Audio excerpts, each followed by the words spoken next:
Chapter 7, Part 4. One day a great man asked Sultan Beled whether God ever speaks to his servant man. This inquirer had frequently had the idea to send an offering to Sultan Beled, but had hesitated between a gift of money and one of Indian Muslims.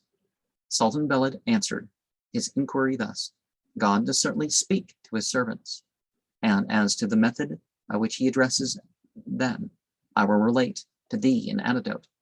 There was in Balkh a preacher, who was also one of God's most precious saints. He had many disciples who loved him dearly.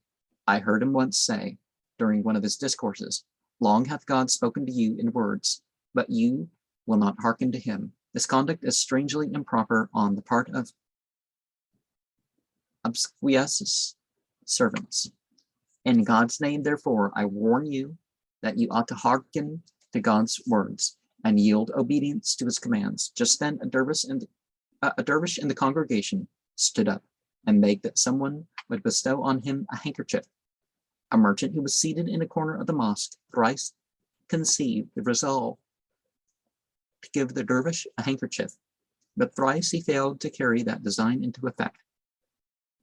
That merchant now rose and, addressing the preacher, said, "Sir, how does God speak to his servants? Pray explain this, that the method may be known unto us." The preacher answered, "For one handkerchief, God does not speak more than 3 times."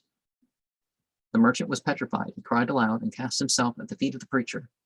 What he had thrice resolved to do, and had not performed, he now carried out, giving a handkerchief to the dervish and professing himself a disciple to the preacher. Now, added Sultan Beled, I say unto thee, grandee, do thou also hearken unto the words of God. Give the Indian handkerchiefs and distribute also the money. When thou shalt have hearkened to the words of God, he will listen also to that which thou mayest say unto him.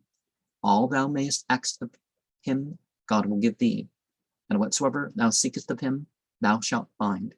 Forthwith, that grandee became a sincere convert and disciple. Similar miraculous works of Sultan Beled are beyond all count.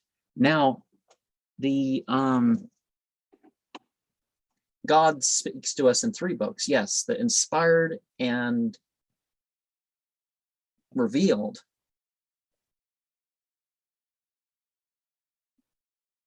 messages to the prophets that we're all supposed to believe in.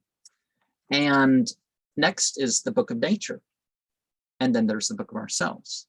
Now, we don't write the book of ourselves the way exactly that we want. And just because we can pollute or do corrupting things in nature doesn't mean that the book of nature isn't still pure and keeping us whatever. It's just we're not making the right decisions with it. But, these things speak to us, whether or not we're going to treat them with the respect